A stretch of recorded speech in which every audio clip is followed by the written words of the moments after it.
ഇന്നലെയാണ് ഞാനൊരു വീഡിയോ ചെയ്തത്.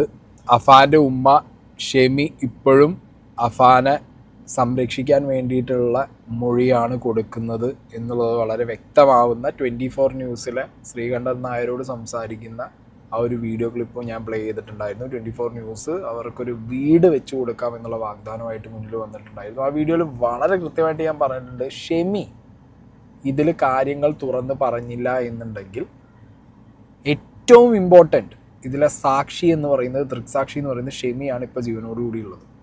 സോ ഷെമിയുടെ മൊഴി അനുസരിച്ചിട്ടായിരിക്കും ഈ കേസിൻ്റെ ഫ്യൂച്ചർ എന്നുള്ളത്. എന്താണെങ്കിലും ഇതുവരെ അഫാനെ സംരക്ഷിക്കാൻ വേണ്ടി മാതാവായ ഷെമി കട്ടിലിൽ നിന്ന് വീണു എന്ന് കൊടുത്ത മൊഴിയിൽ നിന്ന് ഇപ്പം മാറിയിട്ട് ഉമ്മ എന്നോട് ക്ഷമിക്കണം എന്ന് പറഞ്ഞ് കഴുത്ത് ഞെരിച്ചു, ഷോള് കഴുത്ത് കൂടിയിട്ട് ഞെരിച്ചു എന്നാണ് ഇന്നലെ ഷെമി പോലീസുകാർക്ക് കൊടുത്ത മൊഴി പറയുന്നത്. ആൻഡ് ഇത് മാത്രമല്ല, 35 ലക്ഷം രൂപയുടെ കടം ഉപ്പ അറിയാതെ ഇവർക്ക് സംഭവിച്ചിട്ടുണ്ട് എന്നും, വീട്ടിലേക്ക് ഈ കൂട്ടക്കൊലപാതകം നടന്ന ദിവസം വീട്ടിലേക്കൊരു വ്യക്തി 40,000-ഓ 50,000-ഓ അതിലൊരു ക്ലാരിറ്റി വരണം, ഇതിലൊരു എമൗണ്ട് പലിശ ചോദിച്ച് വീട്ടിൽ വന്നതിനെ തുടർന്നിട്ടാണ് അഫാൻ ഇത്രത്തോളം പ്രൊവോക്ഡ് ആയത് എന്നും ഷെമിയുടെ മൊഴിയിലുണ്ട്. അഫാനും അഫാൻ്റെ അനിയനും കൂടി യൂട്യൂബിൽ ഈ ആത്മഹത്യ ചെയ്യുന്നതിൻ്റെ വീഡിയോസൊക്കെ ഇരുന്ന് കാണാറുണ്ട് എന്നും ഷെമി മൊഴി കൊടുത്തതിലുണ്ട് എന്നാണ് അറിയാൻ കഴിയുന്നത്. നമുക്കെന്താണെങ്കിലും ഡീറ്റെയിൽ ആയിട്ട് ന്യൂസ് ഒന്ന് നോക്കാം. പോലീസ് ഉദ്യോഗസ്ഥർ ആദ്യഘട്ടത്തിൽ വിവരങ്ങൾ ആരായാൻ ശ്രമിക്കുമ്പോൾ അന്വേഷണ സംഘത്തിന് അവർ നൽകിയ മൊഴി താൻ കട്ടലിൽ തലയിടിച്ച് നിലത്ത് വീണതാണ് എന്നായിരുന്നു. പക്ഷേ അതിന് പിന്നാലെ ഇന്നലെ വൈകുന്നേരം കിളിമാനൂർ സിഐയുടെ നേതൃത്വത്തിലുള്ള പോലീസ് സംഘം ഈ സ്ഥലത്തെത്തുകയും അവിടെ വെച്ച് ഷെമിയിൽ നിന്ന് നിർണായകമായ മൊഴി രേഖപ്പെടുത്തുകയും ചെയ്യുന്നതിനിടയിലാണ് പ്രധാനപ്പെട്ട ചില വിവരങ്ങൾ അവർ കൈമാറിയത്. അതിനിടയിലാണ് ഇത്തരത്തിൽ ഈ ഒരു സംഭവത്തിലേക്ക് നയിച്ച സാഹചര്യങ്ങൾ അടക്കം അവർ വ്യക്തമാക്കുകയും ചെയ്തൊരു പശ്ചാത്തലം ഉണ്ടായത്. അതായത് അതിൽ പ്രധാനമായിട്ട് പറഞ്ഞത് ഏതാണ്ട് 35 ലക്ഷം രൂപയുടെ സാമ്പത്തിക ബാധ്യത ഭർത്താവ് അബ്ദുൾ റഹീം അറിയാതെ കുടുംബത്തിന് ഉണ്ടായിരുന്നു. ഈ 35 ലക്ഷം രൂപയുടെ ബാധ്യതയ്ക്കിടയിൽ ബന്ധുക്കളായ ചിലരും വലിയ തുക ഇവർക്ക് കടം നൽകിയിട്ടുണ്ടായിരുന്നു. അതിൽ ഒരാൾ ഈ സംഭവമുണ്ടായ ഫെബ്രുവരി 24-ാം തീയതി രാവിലെ വീട്ടിൽ 50,000 രൂപ ചോദിച്ച് എത്തുന്ന ഒരു പശ്ചാത്തലമുണ്ടായി. പക്ഷേ ആ പണം കൊടുക്കാൻ കഴിഞ്ഞില്ല. അപ്പോൾ അദ്ദേഹത്തിന്റെ ഭാഗത്തുനിന്ന് അധിക്ഷേപത്തോടെയുള്ള ഒരു പ്രതികരണമാണ് ഉണ്ടായത്. ഇത് അഫാനെ വളരെ പ്രകോപിതനാക്കി. അങ്ങനെയാണ് ഇയാൾ പോയതിനു ശേഷം വീട്ടിൽ സംസാരിച്ചിരിക്കുകയായിരുന്ന അഫാൻ ഉമ്മ എന്നോട് ക്ഷമിക്കണമെന്ന് പറഞ്ഞ് പിന്നിൽ നിന്ന് സെറ്റിയുടെ പുറകിൽ നിന്ന് തടയിലുണ്ടായിരുന്ന തന്റെ ഷോൾ കഴുത്തിൽ വരിഞ്ഞു മുറുക്കി തന്നെ നിലത്ത് ഭിത്തിയിൽ അടിക്കുന്നത്. ഇതിൽ എൻ്റെ സംശയങ്ങളാട്ടോ ഞാൻ പറയുന്നത്. ഇപ്പോൾ സംഗതികളിൽ കുറച്ച് ക്ലാരിറ്റി വന്നു തുടങ്ങിയതുകൊണ്ട് ഇനി നമ്മുടെ സംശയങ്ങൾ നമുക്ക് കുറച്ചുകൂടി ക്ലിയർ ആയിട്ട് ഉന്നയിക്കാൻ പറ്റും. അപ്പം എൻ്റെ പേഴ്സണലായിട്ട് എനിക്ക് തോന്നുന്ന സംശയം എന്താണെന്ന് വെച്ച് കഴിഞ്ഞാൽ, ഉമ്മാൻ്റെ അടുത്തായിരിക്കണം ബന്ധുവായിട്ടുള്ള വ്യക്തി പലിശ ചോദിച്ച് വന്നത്. ഒരു കാര്യം ഉറപ്പിച്ച് പറയാം, മുളക് പൊടി കയ്യിൽ കരുതിയിട്ടുണ്ട് അഫാൻ. ഇനി ആരെങ്കിലും വീട്ടിൽ വരികയാണെന്നുണ്ടെങ്കിൽ അവരെ കൂടി ആക്രമിക്കാനും മുളക് പൊടി മുഖത്തെറിയാനും വേണ്ടിയിട്ടാണ് അത് കയ്യിൽ കരുതിയത് എന്നുള്ളത് ഇപ്പോൾ ഇവിടെ കണക്റ്റായി. ഇതിന് മുമ്പ് വന്ന് കച്ചറ ഉണ്ടാക്കിപ്പോയ ആളെപ്പോലെ ഇനിയും വീട്ടിലേക്ക് പലിശ ചോദിച്ച് ഏതെങ്കിലും കൂട്ടക്കാരോ കുടുംബക്കാരോ അല്ലെങ്കിൽ ഇവർ പലിശക്കെടുത്ത ആളുകളോ വന്നു കഴിഞ്ഞാൽ അവരെ ആക്രമിക്കാൻ വേണ്ടിയിട്ടാണ് അഫാൻ മുളക് പൊടി കരുതിയത്. ഓക്കെ, അതൊരു കണക്ഷൻ അവിടെ എനിക്ക് പേഴ്സണലി തോന്നുന്നു. പിന്നെ ഉള്ളത്, ഷെമിയോടായിരിക്കണം ഈ വന്ന വ്യക്തി, കുടുംബക്കാരാണെന്നുണ്ടെങ്കിൽ കുടുംബക്കാരനോ കാര്യമോ ആണെന്നുണ്ടെങ്കിൽ അവർ പലിശ ചോദിക്കുന്നത് ഷെമിയോടായിരിക്കണം. അപ്പം നിരന്തരമായിട്ട് ഉമ്മാൻ്റെ അടുത്ത് ഇതേപോലെ ആളുകൾ വന്ന് 35 ലക്ഷം രൂപ കടമുണ്ട്, കൂട്ടക്കാരുടെയും കുടുംബക്കാരുടെയും കയ്യിൽ നിന്നാണ് പലിശയ്ക്ക് എടുത്തത്, അവർ വന്നിട്ട് പലിശ ചോദിക്കുന്നു, അവർ പലിശ ചോദിച്ച് ബുദ്ധിമുട്ടിക്കുന്നു എന്നുള്ള സ്റ്റേജ് കണ്ടപ്പോൾ അഫാൻ ക്ഷമിക്കണം എന്ന് പറഞ്ഞ് ഉമ്മാൻ്റെ കഴുത്തിൽ ഇതേപോലെ ഷോളിട്ട് വലിക്കണം എന്നുണ്ടെങ്കിൽ ഒന്നില്ലെങ്കിൽ ഉമ്മായോടായിരിക്കണം ഈ ചോദിക്കുന്നത്. ഉമ്മ റിലേറ്റഡ് ആയിട്ട് വന്ന കടങ്ങളോ അല്ലെങ്കിൽ വരുത്തി വെച്ച കടങ്ങളോ ഇതിങ്ങനെ കണ്ട് മനം മടുത്തിട്ടായിരിക്കണം മേ ബി എന്നാൽ പിന്നെ ഉമ്മായിൽ നിന്ന് തന്നെ തുടങ്ങാമെന്ന് പറഞ്ഞിട്ട് അഫാൻ തുടങ്ങിയത്. അല്ലെങ്കിൽ അഫാൻ വരുത്തി വെച്ച കടം, ഓക്കെ, അല്ലെങ്കിൽ രണ്ടുപേരും കൂടി രണ്ടുപേരും അറിഞ്ഞ് വരുത്തി വെച്ച കടം. ഈ കടം എങ്ങനെ വന്നു എന്നുള്ളതിൻ്റെ ഒരു ആസ്പെക്റ്റിലേക്ക് നമുക്ക് നോക്കുകയാണെന്നുണ്ടെങ്കിൽ, ഇവിടെ ഷെമി ഒരു ക്യാൻസർ പേഷ്യൻ്റ് ആണ് എന്ന് പറയുന്നുണ്ട്. ഇനി ട്രീറ്റ്മെൻറ്റിൻ്റെ ഭാഗമായിട്ട് എടുത്ത പൈസകളാണോ ഇത് എന്നുള്ളത് കൃത്യമായി അന്വേഷിക്കണം. അങ്ങനെയാണെങ്കിൽ അത് ഉപ്പറിയാതെ ഇരിക്കുമോ എന്നുള്ളൊരു ചോദ്യം കൂടി അവിടെ മുന്നിൽ നിൽക്കുന്നുണ്ട്. അല്ല, ഇനി അഫാൻ്റെ ലക്ഷറി ജീവിതത്തിന് വേണ്ടി എടുത്ത പൈസയാണെന്നുണ്ടെങ്കിലും അത് ഉമ്മ എടുത്തു കൊടുക്കും. അങ്ങനെ ആവൂലോടെ. ഉമ്മമാർ ചിലപ്പോൾ മക്കളെ ഒരു ബ്ലൈൻഡ് ആയിട്ടുള്ളൊരു സ്നേഹത്തിൻ്റെ മുകളിൽ മകൻ ചെയ്യുന്നതെല്ലാം സപ്പോർട്ട് ചെയ്തിട്ട് മകൻ എടുത്തു കൊടുത്ത ഒരു പൈസയാണെങ്കിൽ, ഇനിയിപ്പോൾ ഞാൻ കാരണമാണ് കടം വന്നത്, ഞാൻ കാരണമാണ് വീട്ടിലേക്ക് കടക്കാർ കയറി വരുന്നത്, കൂട്ടക്കാരും കുടുംബക്കാരടക്കം ഉമ്മാൻ്റെ അടുത്ത് വന്നിട്ട് ഈ ചോദ്യം ചെയ്യാൻ കാരണം ഞാനാണല്ലോ എന്നുള്ളത് കൊണ്ട് ക്ഷമിക്കണം, എന്നോട് ക്ഷമിക്കണം എന്ന് പറഞ്ഞിട്ട് ഇനിയിപ്പോൾ അഫാൻ ഉമ്മാൻ്റെ കഴുത്തിൽ ഷോളിട്ട് മുറുക്കി കൊല്ലാൻ നോക്കിയതാണോ? ഇതിന് പല ആസ്പെക്റ്റ് ഇതിനകത്ത് ഇനിയും തെളിയാനുണ്ട്. നമുക്ക് സംശയം മാത്രമേ പറയാൻ പറ്റൂ. ഇത് ഏത് രീതിയിലും ആവാം. ഒന്നുകിൽ ഉമ്മ വരുത്തി വെച്ച കടം, അല്ലെങ്കിൽ അഫാൻ വരുത്തി വെച്ച കടം. ഇതാണെങ്കിൽ കടമുണ്ട്, 35 ലക്ഷം രൂപയാണ്, അത് അതിലും കൂടാനേ ചാൻസ് ഉള്ളൂ എന്നുള്ള രീതിക്ക് തന്നെയാണ് കാര്യങ്ങളിവിടെ കൃത്യമായിട്ട് മുന്നോട്ട് പോകുന്നത്. ആൻഡ് ഈ ഉപ്പ എന്ന് പറഞ്ഞ വ്യക്തിക്ക് ഓൾറെഡി ഗൾഫിലുള്ള കടം പ്ലസ് ഈ നാട്ടിലുള്ള കടം. ഇയാളിത് അറിയുമ്പോൾ ആ ഒരു ട്രോമയാണ് ഞാൻ ആലോചിച്ച് നോക്കുന്നത്. എന്താണെങ്കിലും ഉമ്മ ഇപ്പോൾ കാര്യങ്ങൾ വ്യക്തമായിട്ട് പറയാൻ തുടങ്ങി. ഇനി എന്താ പറയുക, ഇനി ഈ കേസിൽ ഞാൻ ഇന്നലെ പറഞ്ഞ പോലെ ഒരു സാക്ഷിയായിട്ടുള്ള ദൃക്സാക്ഷിയായിട്ടുള്ള ഒരു വ്യക്തി മൊഴി കൊടുത്തില്ലെങ്കിൽ വരാവുന്ന കോംപ്ലിക്കേഷൻസ് ഒന്നും ഇനി വരാൻ ചാൻസ് ഇല്ല. ഇവർ ഈ മൊഴിയിൽ തന്നെ ഉറച്ച് നിൽക്കുകയാണെന്നുണ്ടെങ്കിൽ അഫാൻ എന്താണെന്നുണ്ടെങ്കിലും വലിയ പണിഷ്മെൻറ്റ് എന്തായാലും കൊടുക്കണം, കിട്ടിയേ പറ്റൂ. കാരണം അത്രയും ക്രൂരതയാണ് അഫാൻ ചെയ്തിട്ടുള്ളത്. അഫാൻ ഇതിലൊരു ന്യായീകരണവും ഇല്ല. വീട്ടിലേക്ക് കടക്കാർ ചോദിച്ചു വന്നു. ഇനിയിപ്പോൾ ഇതിൽ വേറൊരു സംഗതി കൂടി ഉണ്ട്, അതും കൂടി ഞാൻ നിങ്ങൾക്ക് ഫർദറായിട്ട് ഇനി നമുക്ക് ഡിസ്കസ് ചെയ്യുമ്പോൾ പറയാം. കാരണം ഒരു കേസും കൂടി ഇതിൽ എടുത്തിട്ടുണ്ട് പോലീസുകാർ, അത് ഇവർക്കെതിരെ അല്ല. അങ്ങനെ ബോധരഹിതയായി അവർ നിലത്ത് വീഴുകയായിരുന്നു. അതിനുശേഷം അഫാൻ പുറത്തേക്ക് പോയി തിരികെ എത്തി ചുറ്റിക അതിക്രൂരമായി ആക്രമിക്കുന്ന ഒരു സാഹചര്യമാണ് ഉണ്ടായത്. പിന്നെ അവർക്ക് ബോധം ഉണ്ടായിട്ടില്ല. അതിനുശേഷം പിന്നീട് ബോധം വരുമ്പോൾ കാണുന്ന കാഴ്ച പോലീസ് ഉദ്യോഗസ്ഥർ ജനൽ ചില്ലുകൾ ഇടിച്ചു തകർത്ത് അകത്തേക്ക് കയറാൻ ശ്രമിക്കുന്നതാണ്. അപ്പോൾ താൻ എന്തോ വഴുവഴുപ്പിൽ ചവിട്ടി നിലത്ത് വീഴുന്നത് പോലെ പലപ്പോഴും തോന്നി. ഒരുപക്ഷെ അത് രക്തത്തിൽ കുളിച്ചു കിടന്നവർക്ക് അങ്ങനെ ഒരു തോന്നൽ ഉണ്ടായതായിരിക്കാമെന്നാണ് പോലീസ് നൽകുന്ന വിശദീകരണം. അതിന് ശേഷമാണ് ഈ കേസിൽ, അതായത് ഈ മകൻ അഫാനെ ഒരു തരത്തിലും കുറ്റപ്പെടുത്താതെ ആദ്യഘട്ടം മുതൽ മൊഴി നൽകിയിരുന്ന ഷെമി ഇന്നലെ വൈകുന്നേരം ഭർത്താവ് അറിയാതെ ഉണ്ടായിരുന്ന ഈ ബാധ്യതയുടെ പേരിലാണ് ഇങ്ങനെ ഒരു വലിയ കൂട്ട ആത്മഹത്യ താനും മക്കളും ചേർന്ന് ആസൂത്രണം ചെയ്തത്.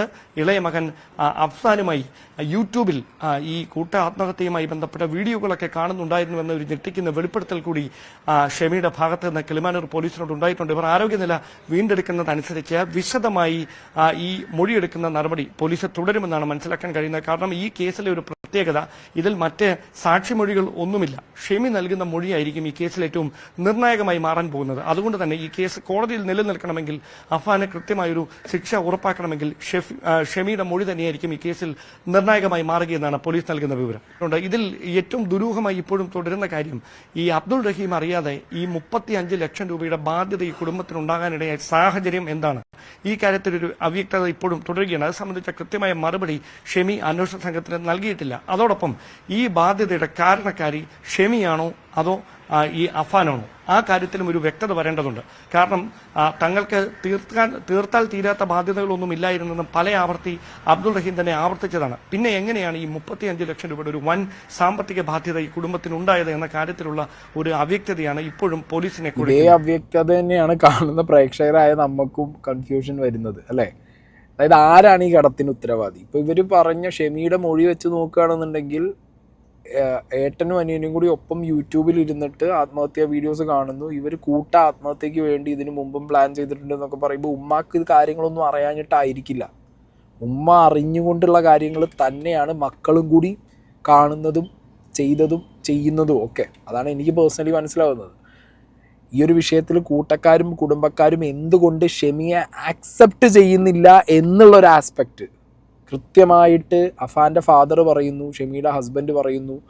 ഷെമിയെ ആക്സെപ്റ്റ് ചെയ്യാൻ ഒരു കൂട്ടക്കാരും കുടുംബക്കാരും റെഡി ആവുന്നില്ല. ഓക്കെ, അതെന്തുകൊണ്ട് എന്ന് ചോദിക്കുമ്പോൾ ഇതായിരിക്കും റീസൺ. അവർക്കറിയുമായിരിക്കും, അവരിൽ പലരുമായിരിക്കും ഈ കുടുംബത്തിലേക്ക് കടം കൊടുത്തത്, പലിശയ്ക്ക് കൊടുത്തത്. അവരുടെ സ്വർണ്ണമോ അവരുടെ പൈസയോ ഇവർ മേടിച്ച് ഉപയോഗിച്ച് കാണും. അതിനുള്ള റീസൺ ഇവരുടെ ദൂർത്തടിച്ചിട്ടുള്ള ജീവിതമാണ് എന്നുള്ള തോന്നലുള്ളത് കൊണ്ടായിരിക്കണം കൂട്ടക്കാരും കുടുംബക്കാരും ഇവരെ അടുപ്പിക്കാത്തത്. എനിക്ക് പേഴ്സണലി അങ്ങനെ തോന്നുന്നു. അല്ലാതെ ഇങ്ങനത്തെ ഒരു സാഹചര്യത്തിൽ ഇപ്പം മകനാണ് എല്ലാം ചെയ്തത്, മകനാണ് ദൂർത്ത് ചെയ്തത്, മകൻ ഉമ്മാക്കും ഉപ്പാക്കും അതിലൊരു ബന്ധവുമില്ല, മകൻ നിന്നിട്ട് ബാക്കിയുള്ളവരെ ഫുള്ള് തീർക്കുക, ഉമ്മാനെ അടിച്ച് വീഴ്ത്തുക, ഉപ്പ ഈ ഒരു കഷ്ടപ്പാടിലെന്ന് പറയുമ്പോൾ കൂട്ടക്കാർക്കും കുടുംബക്കാർക്കും തോന്നുകയാണ് ഈ ഉമ്മയും ഉപ്പയും അതിലില്ലല്ലോ തോന്നിക്കഴിഞ്ഞാൽ ഓബ്വിയസ്ലി അവർ ഉമ്മാനും ഉപ്പാനെയും ചേർത്ത് പിടിക്കും. ഉപ്പാനെ അവർ പലരും ചേർത്ത് പിടിക്കുന്നുണ്ട്, ഉമ്മാനെ അവർ ചേർത്ത് പിടിക്കുന്നില്ല. ഉമ്മാനെ ആരും തിരിഞ്ഞിട്ട് നോക്കുന്നില്ല, നോക്കാൻ പറ്റില്ല എന്ന് തന്നെയാണ് കൂട്ടുകാരും കുടുംബക്കാരും പറഞ്ഞതെന്നാണ് ഉപ്പ പറയുന്നത്. സോ ഉമ്മാൻ്റെ ഒരു ഇൻവോൾവ്മെൻറ്റ് ഇതിനകത്ത് കൃത്യമായിട്ട് നമ്മൾ അറിയണം. ഇവർ ചിട്ടി വെച്ചു എന്നല്ല, ചിട്ടിയിൽ നിന്ന് ഇവർ പൈസ എടുത്തിട്ടുണ്ട്. മനസ്സിലായോ? അപ്പോൾ ആ ചിട്ടിയിൽ ആരൊക്കെ? കുടുംബത്തിൻ്റെ ഇടയിലുള്ള ചിട്ടിയാണോ, നാട്ടിലുള്ള ചിട്ടിയാണോ, എത്ര രൂപയാണ് എടുത്തത്? പിന്നെ ഈ അസുഖത്തിൻ്റെ ട്രീറ്റ്മെൻറ്റിന് വേണ്ടിയിട്ടുള്ള ഫണ്ടാണ് ഇവർ എടുത്ത് ചിലവാക്കിയത്, അല്ലെങ്കിൽ അതിന് വേണ്ടിയിട്ടാണ് ഇവർ ഇത്ര കാശ് എടുത്തതെന്നുണ്ടെങ്കിൽ ഞാൻ വീണ്ടും ആ പറഞ്ഞതിലേക്ക് തന്നെ വരുന്നു. ഒരാളുടെ അസുഖത്തിന് വേണ്ടിയിട്ടുള്ള പൈസയ്ക്ക് ആരും പലിശ വാങ്ങുകൂടി. ഈ വാങ്ങുന്നവരുണ്ടെങ്കിൽ അടക്കം അവരുടെ ആ സിറ്റുവേഷൻ എത്തുമ്പോൾ, അല്ലെങ്കിൽ കൂട്ടക്കാരും കുടുംബക്കാരുമാണ് ഇവരുടെ അസുഖത്തിനാണല്ലോ ഇവർ ഈ ചിലവാക്കുന്നത് എന്നുള്ളൊരു മാനുഷിക പരിഗണന കൊടുക്കാത്ത കുടുംബക്കാരൊക്കെ വളരെ കുറവായിരിക്കും. ഓക്കെ, അപ്പോൾ ആ ഒരു ആസ്പെക്റ്റിലും ഈ കാര്യങ്ങൾ എവിടെയും പ്ലേസ് ചെയ്യാൻ നമുക്ക് പറ്റുന്നില്ല. ഇനി അഫാൻ്റെ ഫോണിൻ്റെ അകത്തുനിന്ന് ഈ പൈസയുടെ ട്രാൻസാക്ഷൻ എവിടെയൊക്കെയാണ് നടത്തിയത്, ഷെമിയുടെ ഫോണിൻ്റെ അകത്തുനിന്ന് ഈ പൈസയുടെ ട്രാൻസാക്ഷനൊക്കെ എവിടെയാണ് ഇവർ നടത്തിയത്, അവരെവിടെയൊക്കെയാണ് ഈ പൈസ ചിലവാക്കിയത്? ഞാൻ എഗെയിൻ പറയുന്നു, അഫാൻ ഈ ഓൺലൈൻ ഗെയിംസ് പോലുള്ള പരിപാടികളിലേക്ക് പോയിട്ടുണ്ടോ, അവിടെ പൈസ നഷ്ടപ്പെട്ടിട്ടുണ്ടോ എന്നുള്ളതൊക്കെ കൃത്യമായിട്ട് അന്വേഷിക്കണം. ഷെമി ചിലവാക്കിയിട്ടുണ്ടെങ്കിൽ ഷെമിയുടെ ഭാഗത്തുനിന്ന് ഒരു പ്രശ്നം പറ്റിയിട്ടുണ്ട്, പൈസ ചിലവാക്കുന്നതിലൊരു ദൂർത്ത് വന്നിട്ടുണ്ടെങ്കിൽ അത് എവിടെയൊക്കെയാണ് ചിലവായത് എന്നുള്ളതിനെക്കുറിച്ച് കൃത്യമായ ഇൻഫർമേഷൻസ് മൊബൈൽ ഫോണിൽ കാണും.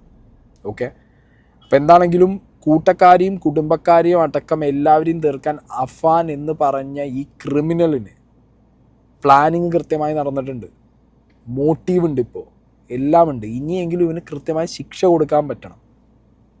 ഓക്കെ, പിന്നെ വീട് വാഗ്ദാനം ചെയ്യുന്നവരും ബാക്കി ചെയ്യുന്നവരോടുമാണ് പറയാനുള്ളത്. ഉപ്പാടെ കണ്ടീഷൻ നമുക്ക് വീണ്ടും മനസ്സിലാക്കാം. ഞാൻ വീണ്ടും പറയുന്നു, ഉപ്പാൻ്റെ കണ്ടീഷൻ മനസ്സിലാക്കുമ്പോൾ തന്നെ നമ്മൾ തിരിച്ചറിയേണ്ട ഒരു കാര്യം നമ്മുടെ നാട്ടിലെ നിയമവും വ്യവസ്ഥിതിയും കാര്യങ്ങളുമാണ്. കേസ് തീർന്നതിന് ശേഷം മാത്രം എന്താണ് വിധി, എന്താണ് കേസ്, എങ്ങനെ കാര്യങ്ങൾ പോകുന്നു എന്നുള്ളതിന് ശേഷം മാത്രം എന്ത് ചെയ്യുക, ചാടി കയറി എന്തെങ്കിലുമൊക്കെ ഹെൽപ്പും കാര്യങ്ങളുമായിട്ട് മുന്നോട്ട് പോവുക. ഉപ്പാക്ക് താൽക്കാലികമായിട്ടുള്ള ഷെൽട്ടറും ഫുഡും കാര്യങ്ങളൊക്കെ കൊടുക്കാൻ അവിടെ നാട്ടുകാരും ഫ്രണ്ട്സും ഉണ്ട് എന്നുള്ളത് നമുക്ക് ബാക്കി വീഡിയോസ് കാണുമ്പോൾ നമുക്ക് മനസ്സിലാവുന്നുണ്ട്. ഷെമി കിടക്കുന്നതാണെന്നുണ്ടെങ്കിലും ഒരു അത്യാവശ്യം നല്ല ഫെസിലിറ്റി ഉള്ളൊരു സ്ഥലത്താണ്, അത്യാവശ്യം ആളുകൾ നോക്കാനുണ്ട് എന്നുള്ളത് ഇന്നലത്തെ വീഡിയോ നമുക്ക് മനസ്സിലാവുന്നുണ്ട്.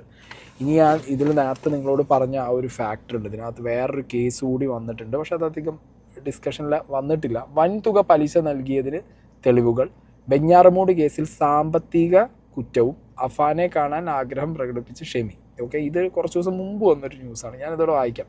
അന്വേഷണത്തിൽ സാമ്പത്തിക കുറ്റം കൂടി ഉൾപ്പെടുത്തി പുതിയ കേസ് രജിസ്റ്റർ ചെയ്യാൻ പോലീസ് നടപടി തുടങ്ങി. പ്രതി അഫാൻ്റെ കടബാധ്യത, കുടുംബത്തിൻ്റെ സാമ്പത്തിക പ്രശ്നങ്ങൾ എന്നിവ സംബന്ധിച്ച് നിലവിൽ പോലീസ് അന്വേഷണം നടത്തുന്നത്. അഫാൻ്റെ കുടുംബം സാമ്പത്തിക ഇടപാട് സ്ഥാപനങ്ങളിൽ നിന്നും വ്യക്തികളിൽ നിന്നും കടം വാങ്ങിയതിൻ്റെ വിവരങ്ങൾ പോലീസിന് ഇതിനകം ലഭിച്ചിട്ടുണ്ട്. പലിശ ഇനത്തിൽ ഇവർ അഫാൻ്റെ കുടുംബത്തിൽ നിന്ന് വൻ തുക ഈടാക്കിയെന്ന വിവരത്തെ തുടർന്നാണ് പുതിയ കേസ് രജിസ്റ്റർ ചെയ്യാൻ നീക്കം. പ്രതിമാസം വലിയൊരു തുക പലിശ ഇനത്തിൽ അഫാൻ്റെ കുടുംബം നൽകിയിട്ടുണ്ടെന്ന രേഖകളും പോലീസിന് ലഭിച്ചിട്ടുണ്ടെന്നാണ് വിവരം എന്നുള്ളൊരു ന്യൂസ് ഞാൻ കണ്ടു. ഈ ഒരു പെർട്ടിക്കുലർ കേസ് രജിസ്റ്റർ ചെയ്തോന്ന് അറിയില്ല. നമ്മുടെ നാട്ടിൽ പലിശയ്ക്ക് കൊടുക്കുന്നത് നിയമവിരുദ്ധമായിട്ടുള്ളൊരു പ്രവൃത്തിയാണ്. ബാങ്കിനോ അല്ലെങ്കിൽ ലൈസൻസ്ഡ് ആയിട്ടുള്ള ഫിനാൻഷ്യൽ സ്ഥാപനങ്ങൾക്കോ മാത്രമാണ് പലിശയ്ക്ക് കൊടുക്കാൻ പറ്റുള്ളൂ. അല്ലാതെ ഒരു ഇൻഡിവിജ്വലിന് പലിശയ്ക്ക് പൈസ എടുത്ത് കൊടുക്കുന്നതിൽ ഒരുപാട് റെസ്ട്രിക്ഷൻസ് ഉണ്ട്, അല്ലെങ്കിൽ നിയമവിരുദ്ധമായിട്ടുള്ളൊരു കാര്യമാണ്. അപ്പോൾ അത് കുടുംബത്തിനകത്ത് ചെയ്താലും വേറെ എവിടെ ചെയ്താലും പലിശ അതിലേശം സീനുള്ള പരിപാടി തന്നെയാണ്. അപ്പോൾ അതിൻ്റെ പേരിൽ ഒരാളെ പോയിട്ട് ഇതേപോലെ പലിശയ്ക്ക് കൊടുത്തിട്ട് പ്രശ്നങ്ങൾ ഉണ്ടാക്കി അല്ലെങ്കിൽ അവരെ പ്രഷറൈസ് ചെയ്തു എന്നുണ്ടെങ്കിൽ ഡെഫിനറ്റ്ലി അത് കേസാവും.